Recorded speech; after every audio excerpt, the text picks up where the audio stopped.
네, 알겠습니다. 한 70일 남아 있는데 우리가 이제 마지막에 조금 점검해야 될 거 몇 가지를 설명드리고 우리가 올해 수시가 조금 변동이 되게 많을 것 같아서 이제 그 얘기를 조금 하도록 할게요. 제가 토요일 날 저쪽에 인천에 있는 선생님 한 명이랑 그리고 또 한 저기 대학교에 있는 친구랑 같이 만났어요. 만난 이유는 뭐냐면 그 대학에 있는 친구가 입학팀장을 한 10년 정도 했던 친구인데 올해 딸내미가 고등학교 3학년이에요. 고등학교 3학년인데 제가 이제 그 친구랑 이제 학생을 못 만나고 이제 아빠랑 이제 그 입학팀 학교 선생님이랑 같이 얘기를 쭉 하는데 첫 번째 얘기가 이런 거예요. 내신 몇 등급이니? 라고 이제 아빠한테 물어봤더니 서울의 동대부여고라고 있어요. 동대부여고는 학교가 어느 정도 수준일까? 라고 얘기를 하면 이 근처 뭐 영봉여고나 이 수준이 아마 안 될 수도 있을 것 같아요. 근데 이 아이는 내신이 한 5등급쯤 돼요. 고등학교 3학년인데 그래서 내신을 고등학교 2학년 때부터 버렸어요. 그래서 수능은 잘 나오냐? 라고 질문하면 국어만 잘 나와요. 국어가 2등급 나왔거든요, 이번에. 그리고 이 친구가 지구과학 하나를 좋아해요. 그래서 오지훈 거를 다 듣고 요즘은 또 박선이라는 선생 거를 또 인강을 듣고 요번에 시험을 봤는데 또 그것도 2등급 나왔어요. 근데 수학은 4등급이고요. 영어도 4등급이고요. 물리도 4등급이에요. 이렇게 성적을 딱 받아온 거예요. 근데 저는 학교 선생님은 되게 보수적일 줄 알았거든요. 근데 그 선생님이 뭐라고 얘기를 하냐면 올해 정시가 대학을 들어가기가 더 쉬울 수도 있으니까 수시는 공격적으로 쓰자라고 갑자기 얘기를 하는 거예요. 그래서 제가 옆에서 아니야 그래도 수시에 붙는 대학교를 하나 두 개는 좀 만들어야 되지 않을까?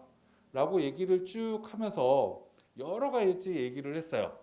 오늘 그 얘기를 좀 섞어가면서 얘기를 좀 한번 해보도록 할게요. 우리가 첫 번째 이제 이 모의고사 어떻게 되는지는 별로 중요하지 않을 것 같고 원장님이 얘기를 다 하셨어요. 얘기를 다 하셨으니까 이건 넘어가도록 할 텐데 첫 번째 우리가 좀 생각을 한번 해보도록 하죠. 생각을 좀 해봐야 될 게 여러분들은 여기 지금 외모를 딱 봤을 때 물론 고등학교 3학년 때 수능 준비하고 재수를 해서 지금 수능 두 번째 준비하는 친구들이 여기 대부분일 거예요. 지금 대부분이고 삼수한 친구, 사수한 친구도 간혹 있긴 하겠지만 지금 외모로 봤을 때는 별로 못 찾겠어요. 대부분 이제 어려 보이는 친구들인데 우리가 이제 공격적으로 무언가 마무리를 공부할 때 제일 중요한 게 하나가 있어요. 제일 중요한 게 뭐냐면 내가 한 20년 정도까지 세상을 살면서 수능이라는 걸 준비한 시기가 짧게는 2년 정도 되는 친구도 있을 거고요. 2년 6개월 정도 되는 친구도 있을 거예요. 근데 우리가 첫 번째 생각해야 되는 건 내가 9월 모의고사에 예를 들면 9월 모의고사에 90점쯤 어떤 과목을 맞았으면 이 아이의 목표는 100점이 돼야 되는 게 맞을 수 있어요. 그죠? 근데 어떤 친구는 요번 6월 모의평가 때 80점쯤 맞았어요. 그럼 목표가 몇 점이어야 될까? 라는 걸 우리는 다시 한번 생각을 해보셨으면 좋겠어요. 90점쯤 목표를 세워야 되지 않을까? 이게 합리적이지 않을까? 라고 우리는 생각을 해야 되는 거죠. 그럼 다시 70점을 맞은 친구는 몇 점을 목표로 해야 될까요? 라고 질문하면 80점쯤 맞으려고 노력을 하셔야 돼요. 근데 세상 일은 마음대로 되지 않아요. 어떤 친구가 70점을 맞는 친구가 있어요. 국어든 수학이든 탐구든 수준이 그쯤 되는 친구가 내가 80점쯤 맞으려고 노력을 해야 되겠다라고 하고 다시 이번 9월 모의고사에 틀렸던 걸 점검을 한번 해보고 6월달 시험 봤던 것도 다시 꺼내 가지고 다시 점검을 해봤더니 70점에서 80점을 올리려고 하면 비교적 쉽게 점수를 올릴 수 있는 걸 찾아주셔야 되겠죠. 그랬더니 예를 들어서 국어는 고전 문학이었어. 국어는 예를 들어서 저희 문학 쪽에 대한 점수를 올리기가 너무 쉬워. 이러면 내가 이 70점이라는 점수를 그대로 유지하면서 10점 올릴 수 있는 걸 열심히 하시면 돼요. 언제요? 지금요. 근데 이게 어떤 친구는요, 11월 달까지 그 범위를 끌고 가서 정말 마지막 목표가 80점이 돼야 되는 경우도 있고, 어떤 친구는 이렇게 하다 보니까 80점까지 올라가는 데는 추석이 지나면 이 학습 내용은 모두 다 끝나. 이런 경우도 생겨요. 그럼 그 다음에는 80점에서 5점쯤 더 올리려고 하면 어떤 문제 유형을 내가 맞추는 게 시간을 가장 효율적으로 사용하는 걸까? 라고 생각할 필요가 있죠. 그랬을 때 또 그것도 예를 들면 국어일 수도 있고 수학일 수도 있고 과목에 따라 달라질 수도 있고 단원에 따라서도 달라질 수 있어요. 우리가 이제 재수생들의 가장 큰 어려운 점 중에 하나가 뭐냐면 매일매일 똑같은 생활을 하다 보니 매일매일 똑같은 책을 보고 있다 보니 자꾸 70점 맞는 아이도 만점 맞는 아이들의 공부와 똑같은 패턴으로 공부해요. 처음부터 끝까지 다 하는 거죠. 어려운 문제도 풀어보기도 하고 아씨 이거 모르겠는데? 라고 무언가 속상해요. 모르는 게 당연히 있어야죠. 70점 맞는 친구는 80점만 맞으면 된다니까요. 그럼 20%는 몰라도 되는 거죠. 20%를 모르는 걸 내가 이 문제는 몰라 라고 명확하게 만들어 놓으면 기회가 생겨요. 어떤 기회가 생기냐면 나중에 이 문제는 찍어야지 라고 무언가 마음이 편해져요. 그리고 80점은 확실하게 맞춰야지 이렇게 분류가 되는 거죠. 그럼 20점에 해당되는 부분을 찍으면 오지선다형이니까 4점은 맞는 게 일반적이죠. 그럼 걔는 80점 맞는 게 아니라 84점 맞을 거예요. 내가 올해 행운이 들어오면 87점 맞을 수도 있어요. 무언가 이렇게 나중에 행운까지 노리셔야 되는데 너무 지금 계속 한숨 쉬면서 될까? 아씨 점수 10점 더 올려야 되는데 이렇게 공부하시지 않았으면 좋겠다 라는 게 제가 첫 번째 부탁드리고 싶은 거예요. 두 번째 제가 이제 이런 말씀을 좀 드리고 싶어요. 우리가 재수생들은 수시를 너무 우습게 생각해요. 아씨 난 내신 개떡 같으니까 쓰지 말아야지. 나는 정시 파이터야.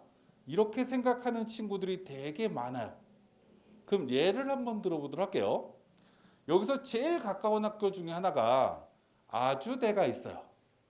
아주대학교 교과전형 이런 건 국민대학교 교과전형, 성신여대 교과전형 등등은 학교장 추천을 받아야 되는데 학교장 추천 인원에 제한이 없어요.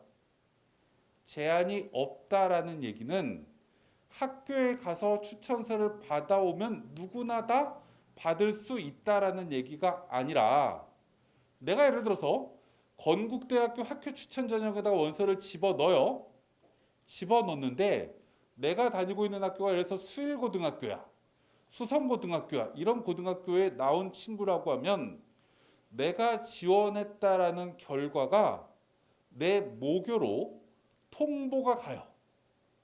그러면 선생님이 이 자식 내신 5등급짜리가 무슨 건들 쓰고 난리야. 이렇게 하시더라도 그 학교에 지원한 순간 우리 학교에서는 우리 나에 대해서 추천서를 써주게끔 되어 있어요. 그럼 이 전형은 내가 고등학교에 굳이 가고 옛날에 고등학교 때 말씀 물었던 선생님한테 가서 쌤 추천서 하나 써주세요. 이런 얘기 안 하셔도 된다라는 거예요. 그럼 이런 학교를 써보셨으면 좋겠다라는 게 첫 번째입니다. 대표적으로 아주대 같은 데는 수능 최저가 2개 2등급이에요. 미친 거죠. 그래서 이 학교가 무슨 생각을 가지고 있나 봤더니 입학처장이 미디어학과 교수님인데 여자분인데 처음이에요. 입학팀장이 올해 처음 왔어요. 거기 이제 실무자들도 거의 다 초짜예요. 거기서 이구동성으로 하는 얘기 중에 하나가 뭐냐면 올해 우리 학교 빵꾸 난다? 라고 해요.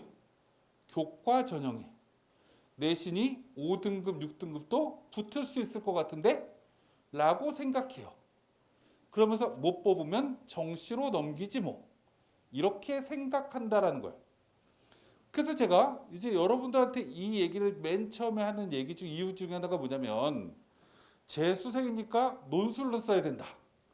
라고 생각하지 마세요.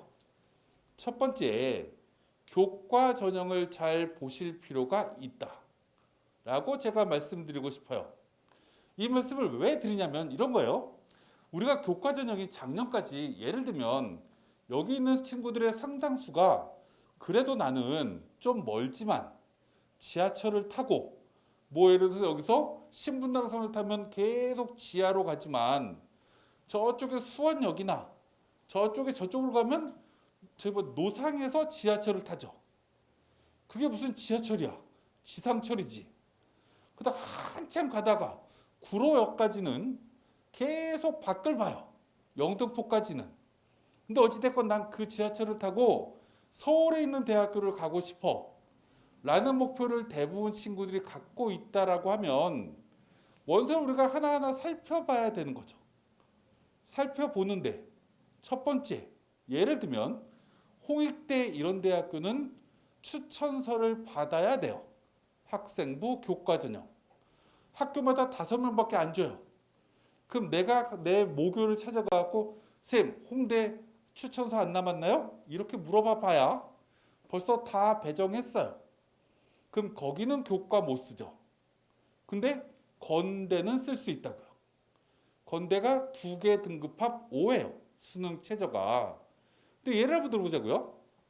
작년까지 이 건국대나 홍익대나 동국대나 여학생들만 갈 수 있는 숙명여대까지를 우리가 보편적으로 뭐라고 얘기하냐면 서울 소재 15개 안에 드는 대학교라고 얘기해요. 여기까지 교과 전형의 선발 인원이 몇 명이었냐면 3,400명이었어요. 3,400명이었는데 올해는 여기까지 교과 전형으로 몇 명 뽑냐면 5,300명 뽑아요. 그럼 다시 얘기하면 1,900명이 늘어났다라는 거죠. 근데 지금 대학 홈페이지에 딱 올라가면 이제 학교 선생님들 보는 어디가 뭐 이런 사이트를 보면 뭐가 올라와 있냐면 작년 입시 결과가 홈페이지에 올라와 있어요. 올라와 있는데 대부분 학교 선생님들은 작년 입시 결과를 보고 아이들 상담해요. 왜요? 작년 고3 여러분들 때의 고3 인원이나 올해 고등학교 3학년의 학생 숫자는 똑같거든요. 지금 고3 아이들이. 그럼 교과 전형은 대부분 고3 아이들이 갈 거니까 합격선이 변화가 없겠네? 라고 생각하고 상담하는 게 일반적 고등학교. 그러면 우리가 잘 생각해 보면 작년의 건대는, 작년의 숙대는, 작년의 홍대는 3,400등 안에 드는 아이들을 뽑는 거였죠. 교과 전형이. 근데 올해는 5,400명짜리 아이들을 뽑아요. 5,400등짜리. 그럼 합격선이 내려가야 되겠죠. 어디까지 내려가지? 라고 예상하면 몰라요. 어디까지 내려갈지는. 그때 달라요. 운이 좋으면 5등급짜리가 붙을 수도 있어요. 제가 저 동탄에 사는 제 후배놈의 아들내미가 저쪽에 안성에 있는 무슨 고등학교더라? 거기 고등학교를 올해 졸업하는데 내신이 4.8등급이래요. 걔를 제가 교과 3장 쓰자고 했어요. 교과 3장 쓰자고 한 학교가 건국대 하나, 아주대 하나, 그리고 하나는 추천서 좀 받아봐라 라고 제가 요구를 했어요. 그래서 지금 학교에서 하나를 받으려고 지금 노력은 위에 대학교를 하는데 제일 좋은 학교가 한양대야. 그래서 한양대 추천서 좀 받아봐. 제가 이렇게 얘기를 했거든요. 11%가 추천서를 받아요. 한양대 4.8등급 될까? 제 후배가 물어봐요. 넌 그걸 기대하냐? 라고 제가 거꾸로 물어봤어요. 근데 선배 그걸 왜 받으라고 해? 라고 저한테 질문하길래 그거를 받아야 아이가 공부 열심히 할 거야. 높여서 하나라도 써봐야지. 근데 작년에 수학과나 철학과는 2등급이 넘어가는 아이가 처음으로 한양대에 들어갔다? 올해는 더 밑으로 내려갈 수도 있으니 일단 받을 수 있으면 받아봐 라고 제가 얘기를 했어요. 그래서 여러분들이 첫 번째 이 교과 전형을 잘 한번 보셨으면 좋겠다 라는 게 제 첫 번째고요. 두 번째가 뭐냐면 우리나라 고등학교가 9월 13일, 14일 날이 고등학교를 등교하는 날이에요. 물론 여러분들도 학원에 등교하죠. 근데 여러분들의 장점이 뭐냐면 작년에 수시 원서 써봤고요. 정시 원서 써봤어요. 올해 고3은요? 써봤나요? 여기다 재수생 맞나요? 재수 맞죠? 올해 고3은 안 써봤어요. 그러면 여러분들이 작년 기억을 잘 되돌려 보면 고3 때 수시 원서 대부분 언제 썼냐면 마감 전날 밤 12시쯤 썼어요. 왜요? 다음날 학교 가야 되니까. 맞죠? 대부분 그래서 전날에 다 집어넣었어요. 재수의 강점은 써봤으니까. 그리고 그 다음날 좀 여유 있죠? 선생님한테 핸드폰 잠깐 줘봐요. 언제요? 점심 먹을 때 12시쯤.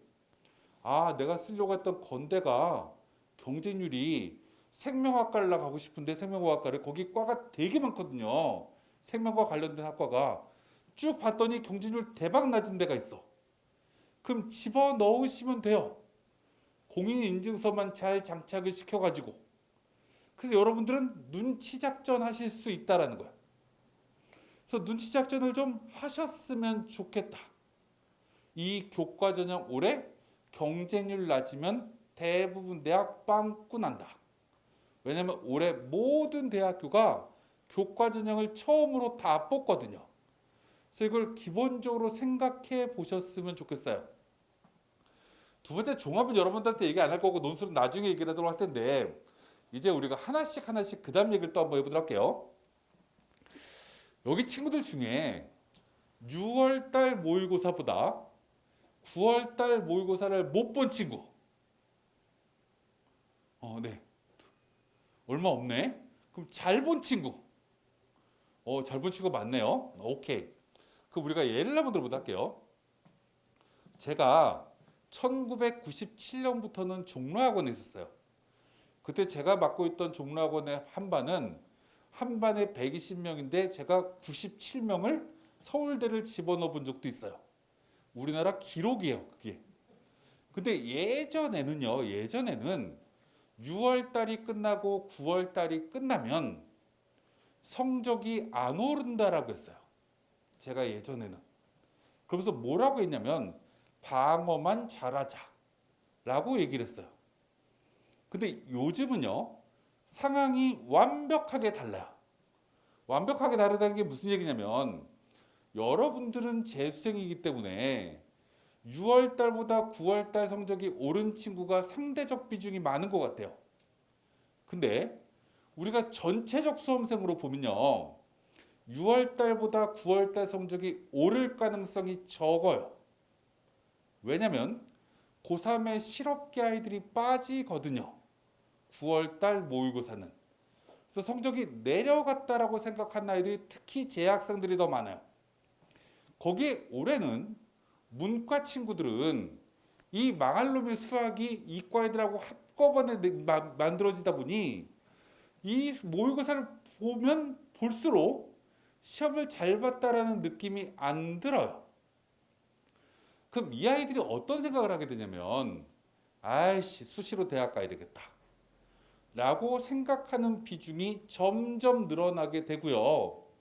또 하나, 제가 아까 잠깐 말씀드렸지만 올해 교과 전형이 모든 대학교를 다 뽑는다라고 말씀드렸어요. 다 뽑고요. 이들 대학교가 모두 다 추천 전형이에요. 그래서 지금 고등학교 3학년 아이들은요. 내신이 1등급 때부터 3등급 때까지는 최소한 추천서를 몇 개를 받았냐면 2개 이상을 다 받았어요. 아이들이. 선생님 저 성대 추천서 주실래요? 이건 2.5등급 안에 드는 친구. 선생님 저 홍익대 추천서 주세요. 3등급짜리 친구. 내신이 좀 낮은 친구 숭실대 추천서 받을 수 있나요? 덕성여대 이런 데 추천서 받아야 되나요? 뭐 이렇게 물어보는 애들이 3.5등급쯤 되는 친구. 이 애들이 대부분 받아가지고 뭘 하려고 하냐면 수시로 대학 가려고 해요. 올해 고등학교 3학년이. 여기에 고맙게도 9월 달에 재수생이 3만 명 이상 늘어난 것처럼 보이죠. 백신 투여를 받을 수 있다는 것 때문에 재수생의 허수가 꼈어요. 그래 고3 아이들이 지금 되게 공포라고요. 그럼 이 아이들이 뭘 생각하냐면 나는 수능 최저를 맞춰야 될 것 같은데 또 고맙게도 영어를 더럽게 어렵게 내주는 바람에 수능 최저를 맞출 과목이 별로 없는 거죠. 그래서 이 아이들이 두 과목만 수능 최저를 맞춰야 되겠다 라고 생각하는 고3 아이들이 지금 되게 많아요. 그럼 이 얘기를 거꾸로 얘기를 하면 지금 고3 아이들의 상당수는 두 과목만 수능 공부하고 두 과목은 수능을 버려요. 아씨 그럼 두 과목 성적 올리기 어려운 거 아니에요? 라고 얘기하실 수 있는데 이 아이들의 상당수가 하려고 하는 목표가 2등급이에요. 그죠? 대부분의 대학교가 2등급이 하나쯤은 있어야 되는 수능 최저를 요구하고 있으니까. 그러면 우리가 잘 생각해 보면 이 고3 아이들이 4 컴비네이션 2 두 과목만 수능 공부하면 두 과목을 버릴 거잖아요. 그럼 우리는 가만히 있어도 성적이 올라가요. 특히 어떤 친구들이요? 3등급 대 친구들은 공부를 성적을 그대로 유지만 하고 있으면 성적이 그냥 올라갈 거예요. 2등을 못 맞추겠다고 생각되는 과목을 버리기 시작할 거거든요. 그래서 올해는 특히 재수생들 성적 올리기가 너무나 좋다 라고 생각해 주셔야 돼요. 와 70일밖에 안 남았는데 지금부터 해갖고 지금 성적 내가 2월 달부터 지금까지 공부한 게 약 200일 정도가 되는데 200일 동안 했는데 성적이 이거밖에 안 올랐어? 이래서 내가 원하는 대학교 갈 수 있을까? 라고 생각하시지 않았으면 좋겠다. 점수 올리기 제일 좋은 시점은 지금이다. 라고 우리는 생각해 주셨으면 좋겠고 그게 고등학교 3학년 친구들 때문이다. 라고 생각을 하고 아까 제가 그 처음에 말씀드린 대로 근데 100점 맞을 생각은 하지 말자. 과학은 2개 틀려도 1등급이 나올 가능성이 너무나 높다. 수학은 88점만 맞으면 거의 1등급이 굳어진다. 국어도 90점 이상만 맞으면 이번 9월이 너무 쉬웠던 거지 1등급일 가능성이 너무나 높다. 이러면 내가 1등급을 목표로 하는 친구도 과목별로 10점씩은 싹 버려버려도 되는 거죠. 내가 국어를 왜 45문제를 풀어야 되죠?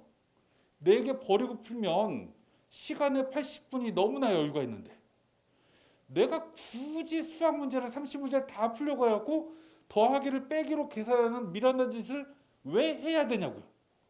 그거 안 풀고 그냥 확실하게 풀 수 있는 거 26개만 풀으면 무언가 결과가 나올 수 있는데 이렇게 생각을 좀 해 주셨으면 좋겠다. 라는 걸 첫 번째 말씀을 드리고 필요 없는 건 다 넘어가고 이제 그 다음 얘기를 좀 해보도록 할게요. 제가 아까 교과 전형을 간단하게 설명을 들었는데 우리가 하나만 잠깐 보여드리도록 할게요. 이게 맨 아래에 있는 대학이에요. 맨 아래에 있는 대학이 뭐가 있냐면 광운대라는 대학이 있어요. 광운대라는 대학은 어떤 대학이냐라고 질문하면 수원에 있는 친구들이 지하철을 50정거장 타면 도착하는 대학이라고 우리는 얘기할 수 있어요.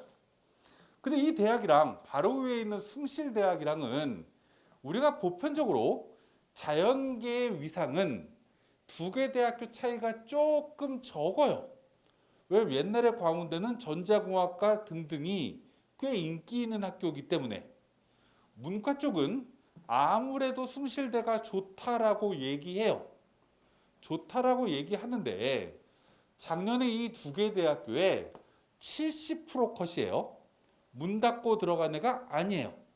이건 제가 올려놓은 게 아니라 어디가라는 사이트에 나와 있는 거고요.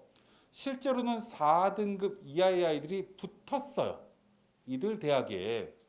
내신이 두 개 등급합 6이라는 조건을 숭실대가 걸었는데 제일 인기 있는 학과는 2.2등급이 70% 컷이에요. 그럼 실제 커트라인은 2.3등급, 2.4등급쯤에 수렴할 거예요. 근데 제일 낮은 학과는 4등급짜리가 붙더라. 이게 작년 결과입니다. 그럼 다시 얘기할게요. 아까 제가 뭐라고 말씀드렸냐면 홍대, 숙대 이상의 대학교가 3,400명 뽑았다고 했어요. 그 바로 밑에 있는 대학이 어디죠? 우리가 일반적으로 국숭세 이렇게 얘기하죠. 그 다음에 단국대가 죽전에 있어서 조금 더 레벨이 떨어져요. 그 바로 밑에 있는 대학교가 3.5가 들어갔대요. 그럼 여기까지 인원을 다 더하면 5,000명이 넘냐? 라고 질문하면 작년에 5,000명이 안 됐어요. 근데 올해는 홍대 이상, 숙대 이상이 이미 5,000명이 넘는다고요. 그럼 얘는 더 큰 진폭으로 합격선이 더 내려갈 가능성이 높겠죠. 기본적으로. 그럼 내가 내신이 4등급인데 5등급인데 꼭 논술로 써야 될까? 라고 우리가 생각해야 되는 친구는 내가 예를 들어서 세종대쯤 논술을 써야 돼 라고 생각하는 친구는 자연계가 미적으로 과목을 시험을 봤더니 100분위가 85점 이상 나오는 친구는 그래 세종대쯤 논술 쓰면 가능성 좀 있어 라고 생각할 수 있어요. 아주대쯤 논술 쓰면 붙을 가능성이 높아. 기계나 화학이나 전자쯤 빼고 나면 이라고 우리는 얘기할 수 있어요. 하지만 그건 무언가 결과를 까봐야 되는 거잖아요. 근데 이 수능 최저 높지도 않은 이 수능 최저를 걸어놨는데 교과 전형이 이렇게 내려가더라. 그럼 이게 올해 어떤 일이 벌어질지 모르지만 건대가 이렇게 내려갈 수도 있어요. 숙대가 이렇게 내려갈 수도 있는 여지가 만들어진다라는 거죠. 그래서 여러분들이 나중에 눈치 작전을 잘 하셨으면 좋겠다. 이게 교과다라는 거고 수능 최저가 없는 학교는 상대적으로 진폭이 적다라는 건 참고적으로 우리가 알아두셨으면 좋겠어요. 이제 필요 없는 건 넘어가더라고. 아까 제가 말씀드렸던 걸 두 번째 또 연이어서 얘기를 하면 메가스터디 홈페이지에 딱 들어가면 뭐가 나오냐면 정답률이라는 게 나와요. 정답률이라는 게 과목별로 작년 수능도 찾아보면 나오고요. 작년 6월 달 것도 나오고요. 작년 9월 달 것도 나와요. 그 우리가 잘 생각해 보자고요. 잘 생각하는데 내가 만약에 80점쯤 맞았다라고 하면 나는 틀리는 문항, 내가 모르는 게 20%가 좀 넘는다라고 우리는 생각할 수 있죠. 찍어서 맞춘 문제들이 있을 테니. 그럼 제가 아까 말씀드렸지만 근데 내가 이 80점이라는 점수를 맞았는데 남들은 다 어렵다라고 생각되는 단원을 나는 잘할 수도 있어요. 그죠? 내가 그쪽 분야에 조금 더 강점이 있다라고 생각되면 나는 남들은 정답률이 90% 가까이 되는 문항을 나는 틀릴 수도 있어요. 그죠? 그러니까 첫 번째는 여러분들이 해주셔야 되는 것 중에 하나는 뭐냐면 내가 이번 6월이나 9월이나 작년 수능 문제까지를 내가 봤던 문항들을 다시 한번 곱씹어보는 거죠. 그랬더니 어느 부분은 강점이고 이건 마지막까지 굳이 내가 풀어야 될 문제는 아닌 것 같고 이 문제들은 내가 점검을 해야 될 것 같은데 라고 되는 문항을 무언가 문항을 이렇게 찾고 나면 우리가 이제 메가스터 홈페이지에 보면 뭐라고 적혀 있냐면 이렇게 번호도 적혀 있고요. 그 다음에 이게 분류도 이렇게 쭉 적혀 있어요. 그리고 이 정답률이 이거는 62%가 정답률을 맞춘 문항이니까 38%가 틀린 문항이야. 그럼 이거 콕 찍어보면 이 문제가 올라오죠. 이걸 여러분들이 무언가 모아가지고 다시 한번 확인할 수 있어요. 굳이 지금 새로운 문제집 새로운 거 꺼내가지고 이거 새롭게 공부하는 것보다 먼저 해주시면 정말 좋은 게 과거에 6월달, 9월달에 내가 좀 약하다라고 생각되는 부분 이런 걸 모아서 좀 해주실 필요가 있다. 근데 아까 제가 말씀드렸지만 이걸 모아서 해주시는데 제일 우선적으로 해야 되는 건 뭐다? 내가 지금부터 가장 시간을 효율적으로 짧게 사용해서 가장 그래도 1점이라도 올릴 가능성이 높은 쪽부터 하나하나 끌어올리는 작업을 해 주시면 된다는 거예요. 저는 만점자들을 항상 만나요. 메가스터디에 회원들이 만점자가 되게 많이 나오니까 그 만나면 제가 제일 먼저 물어보는 게 있어요. 너 다 알고 풀었니? 라고 이렇게 물어봐요.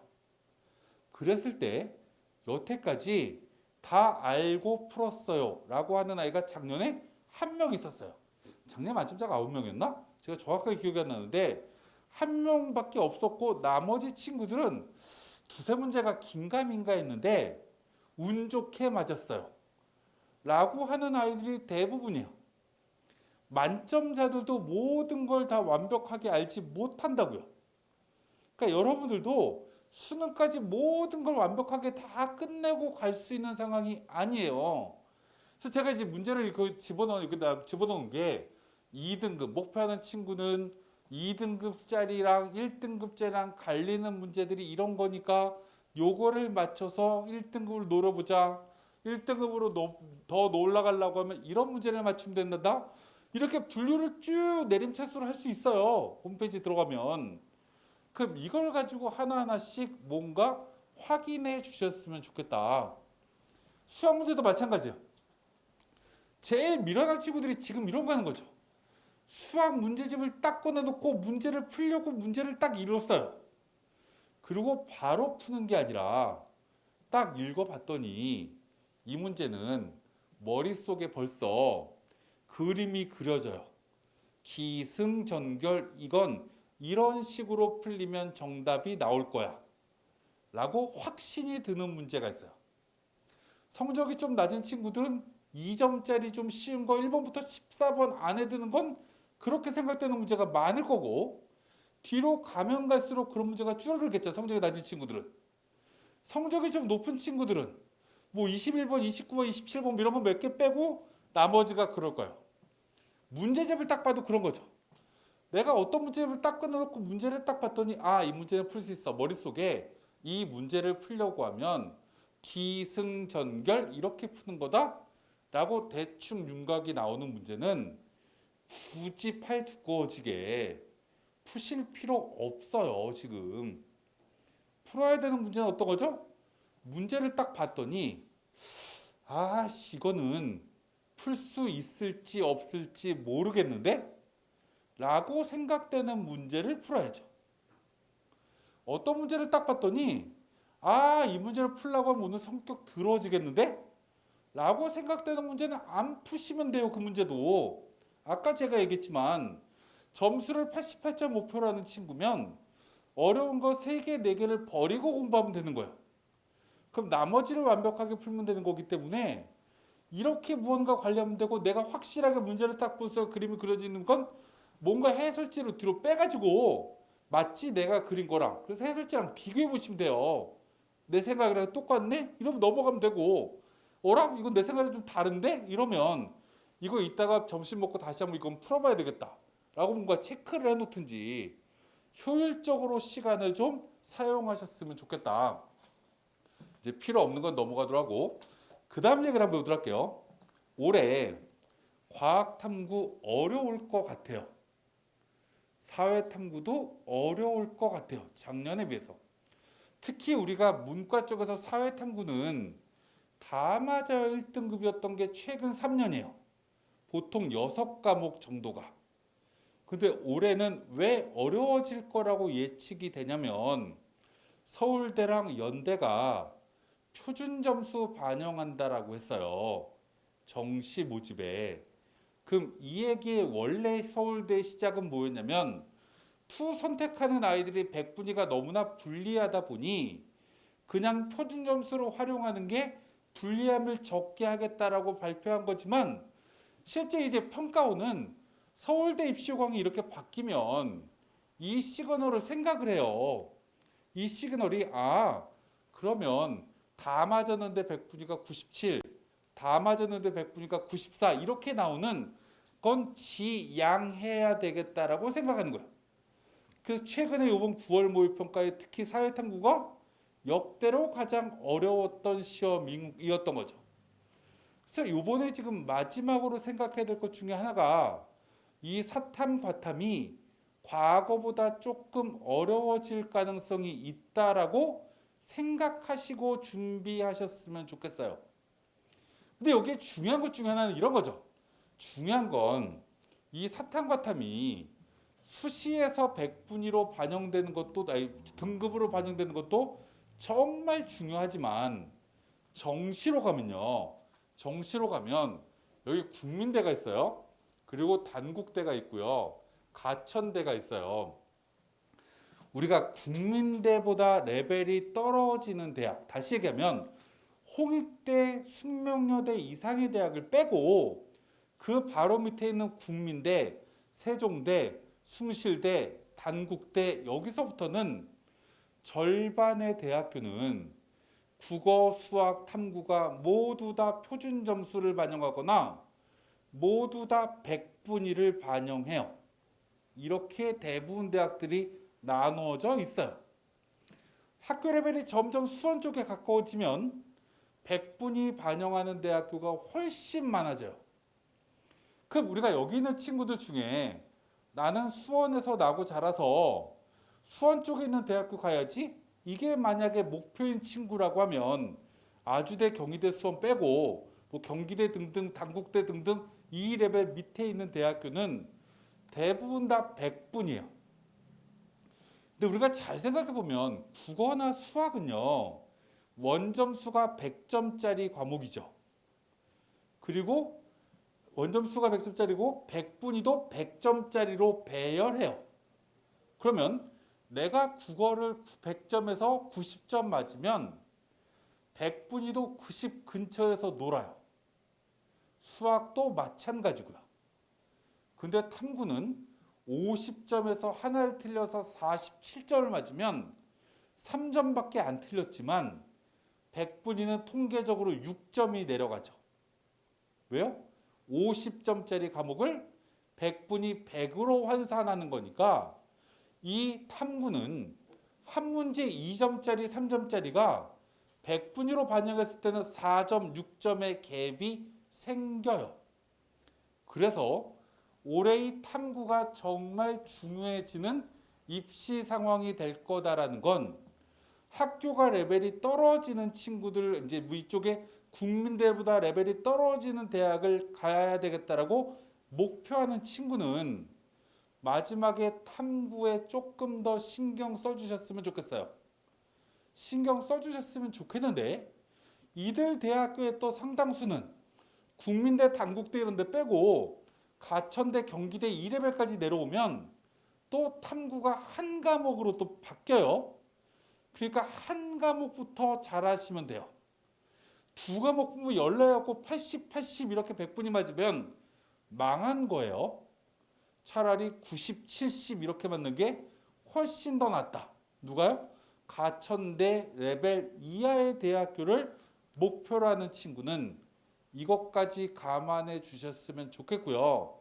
여기 상위권 친구들, 내가 연고대 이상 갈 친구들도 요즘 강남이나 목동이나 이런 쪽에 공부하는 패턴이 뭐냐면 수학은 88점 이상 맞기 어렵겠다 라는 게 지금 강남권의 일반적인 트렌드예요. 그래서 지금 가장 인기가 있는 게 뭐냐면 이번에 추석이 좀 길거든요. 그래서 이 기간 동안에 탐구 과목의 특강이 다 마감됐어요, 지금. 그러니까 아이들이 특히 자연계 친구들이 수학을 88점에서 그 이상 올리는 것보다 과학 탐구 점수를 올리는 게 더 쉽겠다고 생각하는 상위권 애들이 많아졌기 때문에 이 탐구에 대해서 조금 실수하면 이 점수가 불이익을 조금 더 많이 받을 수 있겠다 라는 거 참고적으로 생각하셨으면 좋겠고, 이제 그 다음 얘기를 마무리로 몇 가지만 설명을 드리고 이제 마무리를 좀 짓도록 할게요. 그 다음에 이제 또 얘기를 할 것 중에 하나가 이런 거예요. 이걸 설명드리기 전에 그 뒤에 또 하나 얘기하고 싶은 건, 제가 학생들을 이렇게 만나면서 최근에도 제가 조선일보에서 하는 유튜브 방송에 아침에 10시에 9월 2일 날 나가가지고 얘기를 하는데, 제가 이런 얘기를 했어요. 요즘의 고등학교 3학년은, 요즘의 대학교 1학년, 2학년은 뭔가 너무 자괴감에 빠져 있는 것 같다. 너무 사람들이 불만이 너무 많고 세상에 대해서 너무 부정적으로 보는 인식이 너무나 많은 것 같다 라고 제가 얘기를 했어요. 왜 그럴까? 라고 생각하면 이유는 여러 가지지만 워낙 선배들이 취업이 안 된다라는 걸 보고요. 내가 무언가 자꾸 도전하는데 경쟁이 너무 치열하다라는 걸 느끼다 보니 새로운 시도를 하는데 이건 시간 낭비다라고 생각하는 사람들이 너무나 많아진 거라서 새로운 도전을 안 하려고 하는 세대들이 지금 20대 초반 중반의 세대들에서 나타나는 특징이다 라고 얘기를 하면서 제가 이런 얘기를 마지막으로 했어요. 근데 세상은 바뀐다 라고 제가 얘기를 하면서 요즘 계속 얘기하는 것 중에 하나가 이런 거예요. 여러분들이 대학을 졸업할 때쯤 되면, 물론 남학생 기준입니다.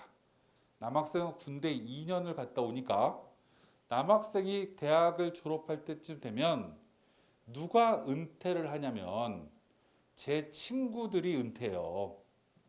제 친구들이 69년생이거든요. 69년생은 우리나라 역사상 출생 인원이 처음으로 100만 명이 넘는 세대였고요. 옛날에 대학 저희 때는 몇 명 뽑았더라? 17만 명 뽑았던 것 같아요. 4년제 대학이랑 전문대랑 다 더해서.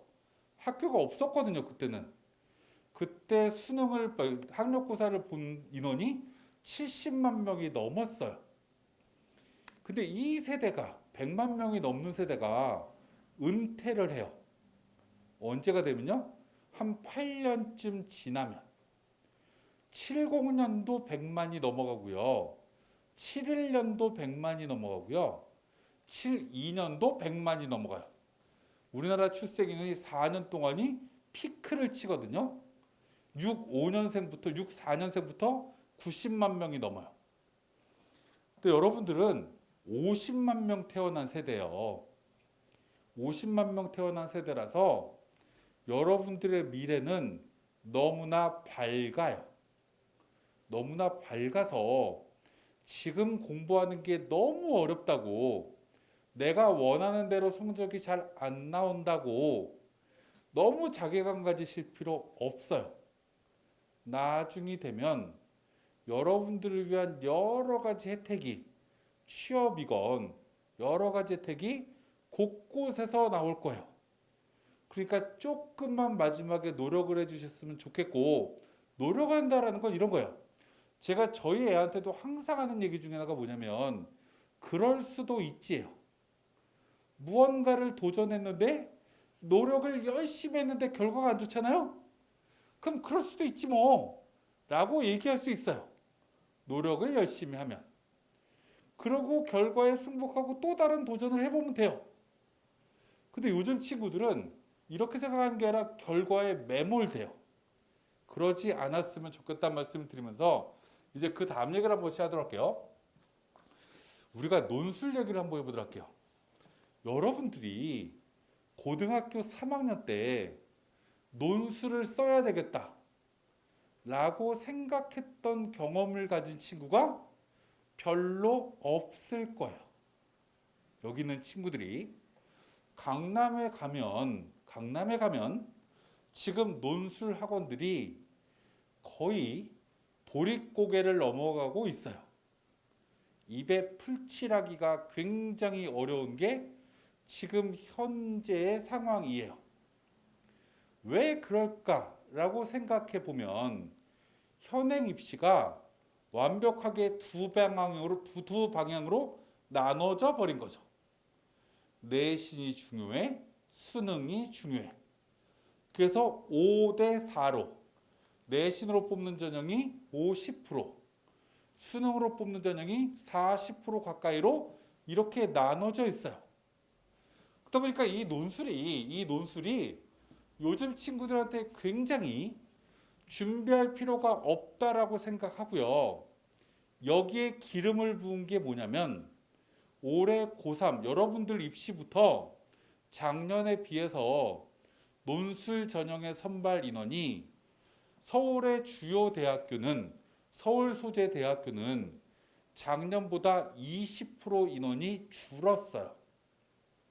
근데 되게 재밌는 게 인원이 주니까 애들이 준비를 안 한다 라는 게 기본적인 특징이에요. 그럼 이제 여러분들이 좀 생각을 한번 해봐야 될 것 중에 하나가 이 논술을 우리는 조금 한번 생각을 한번 해볼 필요가 있어요.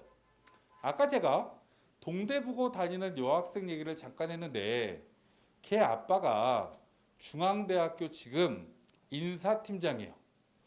예전에 입학팀장을 10년 했던 친구고요. 걔는 자기 딸이 자기네 학교를 들어오면 만세를 부를 거예요. 왜냐면 4년 동안 등록금을 안 내거든요.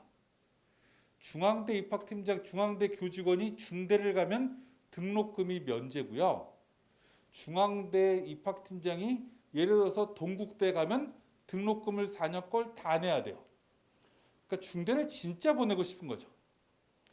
근데 내신이 5등급이에요. 얘가 작년 같았으면, 얘가 자연계아인데 작년 같았으면 중앙대 교과 전형을 썼을 거예요. 근데 올해는 못 써요. 왜 못 쓰냐면 추천 인원이 제한이 있거든요. 학교에서 5등급짜리 추천서를 줄 리가 없어서 추천서를 못 받았어요. 그 남는 카드가 하나가 뭐죠? 논술이에요. 근데 이 아이의 가장 큰 강점은 뭐냐면 아까 제가 잠깐 소개했지만 국어가 2등급이에요. 그리고 지구과학을 되게 좋아해서 지구과학이 2등급 맞았어요. 9월 모의평가 때. 근데 얘는 지구과학은 1등급 맞을 수 있다라고 생각해요. 그래서 이 아이는 수학이나 영어 중에 하나만 3등급 맞으면 중앙대를 문과로도 쓸 수 있다. 논술 전형으로. 이렇게 생각하는 거야. 이과로도 충분히 쓸 수 있고. 그래서 제가 이렇게 얘기했어요. 야, 올해 문과 애들이 수능 최저 맞추기가 어려울까? 이과 애들이 수능 최저 맞추기가 어려울까? 라고 질문했죠. 당연히 문과 애들이 수능 최저 맞추기가 어렵죠. 그래서 제가 이 친구한테 뭐라고 얘기했냐면 중앙대 유아교육과 쓸래? 라고 제가 첫 번째 얘기했어요. 아니면 문헌정보는 어때? 아니면 러시아어는 어떨까? 라고 해서 논술을 쓰자라고 했어요. 아니 저는 생명공학과 갈 건데요? 애가 이렇게 얘기를 해요. 제가 뭐라고 얘기를 했냐면 중앙대에 예를 들어서 유아교육과든 문헌정보학과든 들어가서 2학년 때 생명공학과로 전과하는 건 밥 먹는 것만큼 쉽다라고 얘기했어요. 왜 그럴까요? 라고 질문하면 요즘은 되게 재밌는 게 약학과도 새로 뽑고 이래서 그런지 모르겠지만 대학을 1학년 입학하고 배신 때리는 애들이 있어요. 더 좋은 대학 가겠다고. 근데 그 아이들은 85%가 이과 아이들이에요. 요즘 문과 아이들은 대학을 한 단계 더 올려서 좋은 대학교를 가는 무언가 매력이 별로 아이들한테 감흥을 받지 못해요. 근데 자연계 아이들은 뭔가 해서 중대에서 생명과학과쯤 들어갔다가 아씨 한번 더 해서 약학과 갈까? 이렇게 생각하는 애들이 너무나 많은 거야. 그래서 이 아이들을 위해서 대학교 1학년이 끝나고 나면 다른 대학으로 빠진 애들을 채워줘요. 뭐라는 이름으로요? 전과라는 이름으로. 근데 문과, 이과 애들이 이과 다른 과로 전과하는 거 별로 안 좋아요. 그래서 작년에 중앙대학교가 신소재 화공 신소재 맞지? 화공 신소재 공학과만 전과 경쟁률이 1.5대 1이었고요. 나머지는 모두 다 미달이었어요. 원하면 올려줬거든요, 다른 과로. 그러니까 네가 문헌정보 들어갔다가 옮겨 이렇게 얘기를 했죠. 수리논술에 자신 있으면 자연계로 도시공학과 보든지, 그거 부담스러우면 문과 쪽에 경제학과로 논술 봐. 거기도 수학 보니까. 이렇게 얘기했어요. 애가 고민이에요. 국어를 잘하니까 그냥 문헌정보나 이런 쪽에 수능 체제 맞춰서 이걸로 볼까? 지금 수학 공부 열심히 하는데 도시공학과로 볼까? 이게 이 아이의 꿈이에요. 그렇게라도 한 장 쓰라고 했어요. 그랬더니 걔 아빠가 되게 좋아하는 거죠. 우리 딸 중대만 붙으면 너한테 일주일 동안 술 산대요. 나 죽으라고. 이렇게 무언가 첫 번째 그려주는 거예요. 두 번째 얘기했어요. 아주대 써라. 교과로. 라고 얘기했죠. 그랬더니 아빠들이 이렇게 얘기하더라고요. 그러다가 우리 딸 시험 되게 잘 보면 어떻게 해? 이렇게 얘기해요. 그래서 교과 올해 빵꾸 날 건데 부담스러우면 논술로 써. 이렇게 얘기했어요. 보편적으로요, 이런 거예요. 올해 입학팀장이 처음 입학팀장을 맡은 분이라고 했어요. 과거의 아주대 입학팀장은 아주대 프라이드가 너무 강하셨던 분이에요. 이 양반은 94년에 대우에서 근무를 하다가 그때 대우가 아주대를 인수했었거든요. 그래서 파견을 나왔던 분이에요. 그래서 되게 프라이드가 높아서 그분이 있을 때는 학교 그레이드가 되게 많이 올라갔었어요. 근데 요즘 조금씩 미끄러져 내려가고 있거든요. 내려가고 있는데 제가 그 친구한테 이랬어요. 85만 맞으면 써라.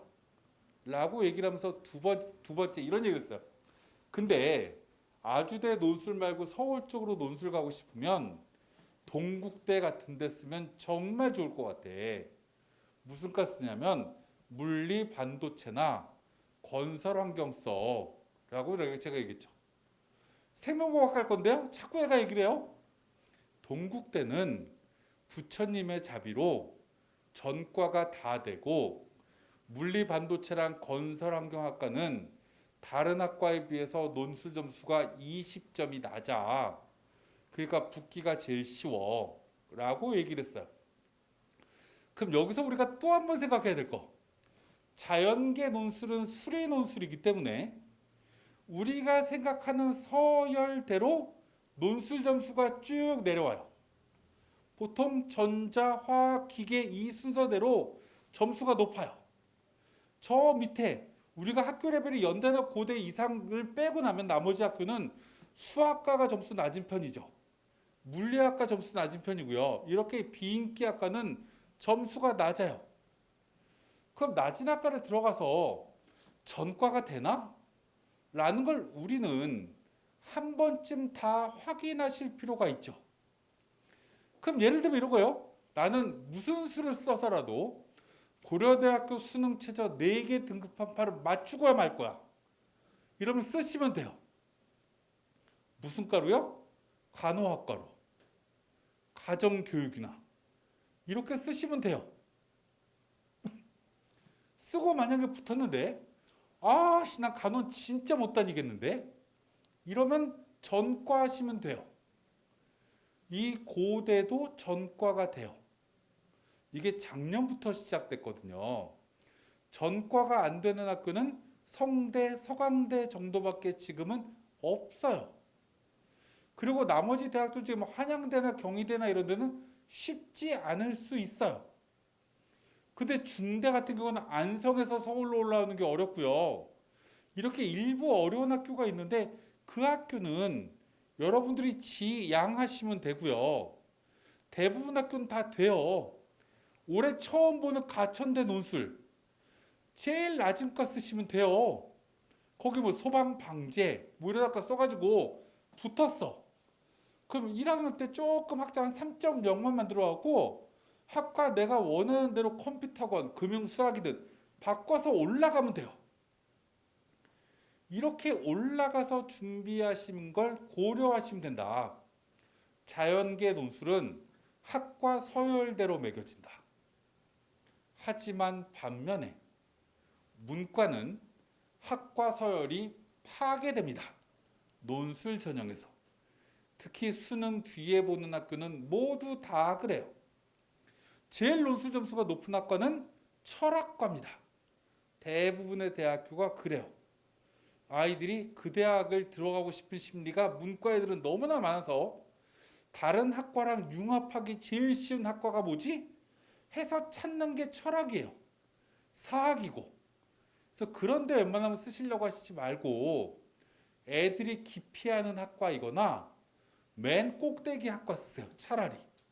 문과 학생들은 뭐 광고 홍보 뭐 이런 데로 이렇게 쓰시는 게 차라리 낫다라는 걸 첫 번째 말씀드리고, 두 번째 필요 없는 건 넘어가도록 하고, 이제 마지막으로 제가 설명드릴 걸 몇 가지만 설명드리면서 마무리 좀 짓도록 할게요.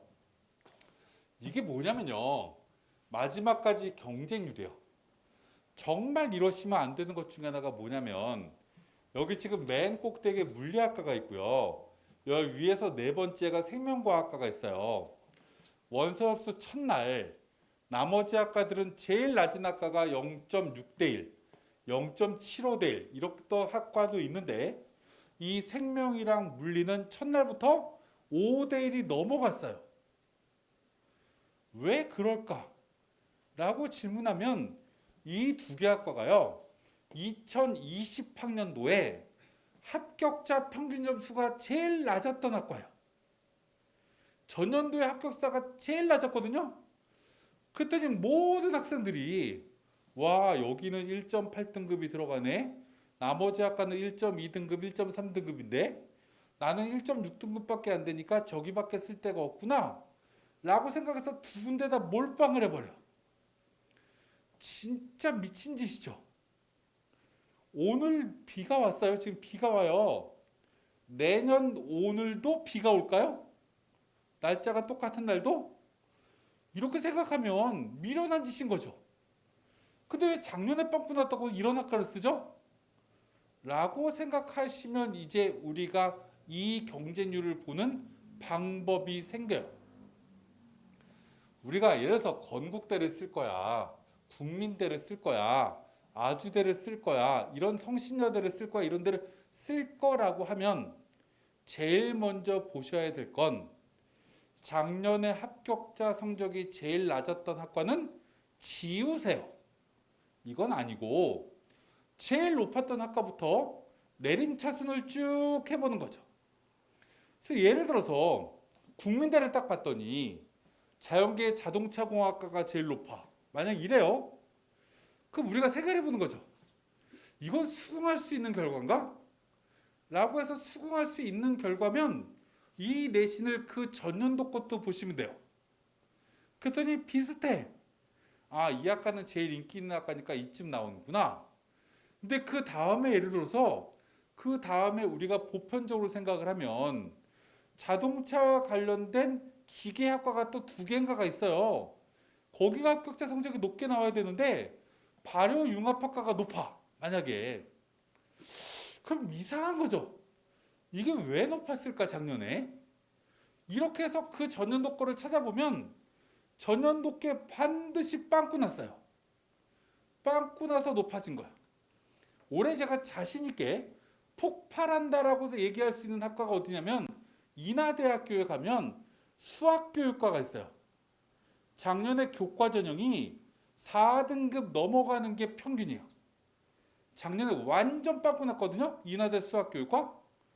그럼 올해는 애들이 그걸 보고 여기 쓰듯이 똑같이 쓸 거라고요. 그런데 빼고 그냥 이건 좀 이상하게 높은데? 라고 생각되는 학과를 골라서 거기서 눈치 작전하시면 돼요. 모든 과를 다 보고 있으면 머리 아프니까. 뭔 얘기인지 가시죠? 두 번째, 내가 쓰려고 하는 대학이 상위권이라고 하면 막판 경쟁률 한번 보셔야 돼요. 이 최종 경쟁률 말고 막판 경쟁률이 너무 낮으면 안 돼요. 우리가 도시공학과가 2.5대 1이었어요. 막판에. 미래자동차학과가 2.4대 1이었어요. 두 개가 제일 낮았거든요. 애들이 이걸 딱 보고 와, 여기 진짜 낮다. 보통 한양대학교가 4바퀴 돌아요. 이 내신 교과 전형이. 가장 기록을 세웠던 건 재작년에 정책학과가 8바퀴 돌았어요. 올해 아마 여기 5바퀴 이상 모든 학과 다 돌 거거든요. 근데 경쟁률이 2.5대 1, 2.4대 1 되면 빵꾸잖아 이거는. 그래서 이걸 보고 막판 애들이 때려 넣어요. 그래서 9.6대 1, 9.2대 1 이렇게 확 올라가. 이런 학과 쓰시면 안 돼요. 눈에 안 보이는 학과 써야죠. 그래서 나중에 최종 바로 전에 경쟁률을 딱 보고 나서 첫 번째 제일 낮은 학과, 경쟁률이 제일 낮은 학과는 빼자. 두 번째 경쟁률 낮은 학과 정도까지는 빼자. 그 나머지 중에 고르자. 이게 상위권 대학교예요.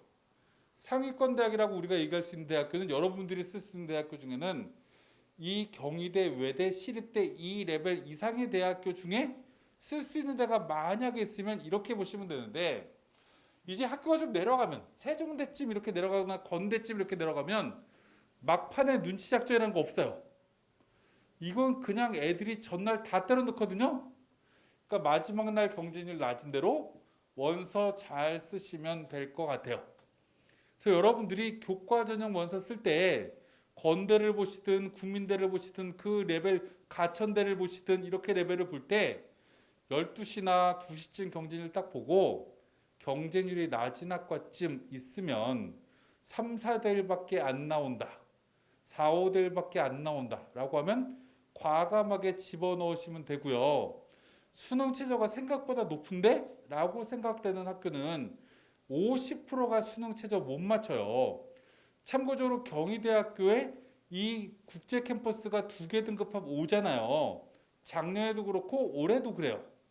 작년 2개 등급하면 5일 때 자연계 수능 최저 만족하는 아이들의 비율이 50%밖에 안 됐어요. 그럼 경쟁률이 5대 1이면 실질 경쟁률은 2.5대 1이라는 얘기죠. 올해 네오 르네상스 전형이라는 학생부 종합 전형도 수능 최저 걸어놨어요. 만약에 그것도 경쟁률이 낮아지게 되면 거기도 한번 참고적으로 보시면 되고요. 여기 이제 남학생들 중에 논술에 조금 자신 없는 친구는 이 경희대학교 논술 중에 골프 산업학과 있어요. 거기 수능 최저 맞춘 애들 숫자 되게 적으니까 참고적으로 한번 보시면 좋을 것 같아요.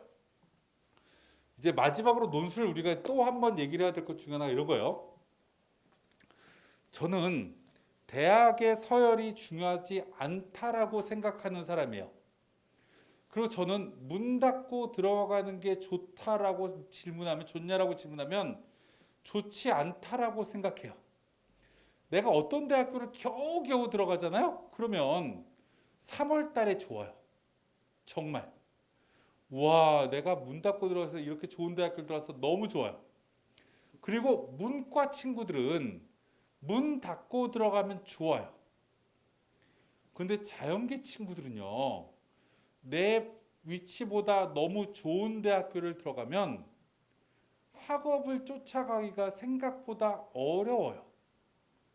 내 위치보다 너무 좋은 대학교보다는 내 수준에 맞는 대학교를 고르는 것도 자연계 친구들한테는 그 뒤에 내가 한 단계 한 단계 진일보되는데 정말 의미 있다라고 저는 생각이 들어요. 그리고 두 번째, 문과 친구들은요. 나중에 고등학교, 대학을 들어가고 나서 전과하기도 쉽지 않아요. 물론 전과가 가능하긴 하지만 티오가 자연계처럼 그렇게 많지 않아요. 두 번째, 편입하기는 진짜 어려워요. 근데 자연계 친구들은 편입이 생각보다 되게 쉬워요. 제 조카애가 속초여고를 나왔는데 걔가 건국대학교 전자공학과 다니거든요. 걔가 지금 연대 편입하겠다라고 지금 올해 고 대학교 2학년인데 지금 준비하고 있어요. 그래서 지금 연대 반에 지금 김양 편입이라고 우리나라에서 제일 큰 편입학원에 다니고 있는데 얘보다 좋은 대학교를 다니는 애가 별로 없고 연대 지필고사를 보면 얘 성적이 되게 좋아서 붙을 거라고 지금 학원에서 계속 얘기를 해요. 자연계 친구들 편입 인원 되게 많거든요. 이러니까 무언가 여러분들이 내가 원하는 걸 잘 쓰시는 걸 정말 고민하셔야 되고 전과가 잘 되는 학교를 빼고는 그걸 잘 감안하시면 되는데 올해 이제 가장 태풍이 될 만한 학교 중에 하나가 가천대학교예요. 논술로 뽑는 인원 많아도 너무 많아요. 587명을 자연계를 뽑아요. 문과 친구들 332명 뽑아요. 경쟁률이 얼마나 나올까라고 하는 건 예측하기 조금 어렵지만 제가 봤을 때는 15대 1 넘기 쉽지 않을 것 같아요. 모집 인원이 너무 많아서. 근데 문제를 딱 보면 대학 홈페이지 딱 들어가서 문제를 한번 보세요. 공통 수학 문제예요. 공통 수학 문제고요. 문제를 딱 보는 순간 어렵지 않다라고 느껴져요. 여러분들 정도 능력이 되면. 수학이 4등급 정도 이상을 맞는 친구는 별로 어렵지 않다라고 느낄 거예요. 그래서 문제를 한번 보셨으면 좋겠어요. 그래서 수학 문제를 딱 보고 다 맞아야 붙는 거 아니에요. 다 맞아야지 되는 학과는 없는데 간호학과쯤 정도가 그래도 대부분 정답에 가깝게 써야 붙을 거예요. 그리고 나머지 학과들은 점수가 별로 높지 않을 거고 밑으로 내려가면 내려갈수록 정말 절반만 맞아도 붙을 수 있거든요. 그래서 이건 하나 우리가 참고적으로 확인하셨으면 좋겠고 그 다음에 고대, 세종, 수원대 등등이 있는데 수원대는 여러분들이 별로 원하지 않으실 거고 고대, 세종쯤도 한번 문제를 보시면 가천대랑 비슷하니까 이건 한번 보셨으면 좋겠어요. 마지막으로 이제 말씀드릴 거 딱 하나는 근데 수시를 너무 낮춰서 쓰지는 않으셨으면 좋겠다. 올해 작년보다 정시로 들어가기가 너무나 쉬워지는 환경이 만들어질 거예요. 여러분들은 정시가 7% 주요 대학교 늘어나는 게 아직 그렇게 크게 체감이 안 되게끔 느껴지겠지만 지금 대학은 엄청나게 긴장하고 있거든요. 어떤 대학이 지금 엄청나게 긴장하고 있냐면 국민대, 세종대 이 레벨부터가 지금 엄청나게 고민해요. 왜 고민하냐면 이 정도 성적대 아이들이 모두 다 대학을 와야 되는데 요즘 성적 되는 아이들이 또 어디로 되게 많이 빠지냐면 재수로 또 되게 많이 빠질 거거든요. 근데 여기에 내년 재수라는 게 또 유리하다고 생각되는 애들이 많아져요. 왜요? 내년에 정시가 서울대부터 또 늘어나고 내년에 학령인구가 또 줄기 때문에 내년 대학 가기가 쉬워진다고 생각돼서 국민대, 세종대, 단국대부터는 합격선이 요동칠 거예요. 그래서 폭락하는 대학교가 되게 많을 거기 때문에 그 기회를 잡으시려고 하면 수시랑 정시계를 잘 잡으시려고 하면 너무 큰 욕심보다는 내가 지금보다 한 단계 진일보하기 위해서는 어떤 학습 전략을 세워야 될까? 9월 달까지는 내가 국어를 한 문제를 더 맞춰야 될까? 두 문제를 더 맞춰야 될까? 맞춘다면 무엇으로 더 맞출 것이냐? 라는 걸 다시 한번 점검해 주셨으면 좋겠고요. 수학도 수학 요번 9월하고 비슷하게 출제될 거거든요. 어차피 이렇게 통으로 시험을 성적표를 매기는 과목은 점수의 확통과 미적의 점수차를 줄여야 돼요. 줄이려고 하는 방법은 당연히 공통이 상대적으로 쉬워져야 되고요. 이 선택 과목이 어려워져야 돼요. 특히 미적이.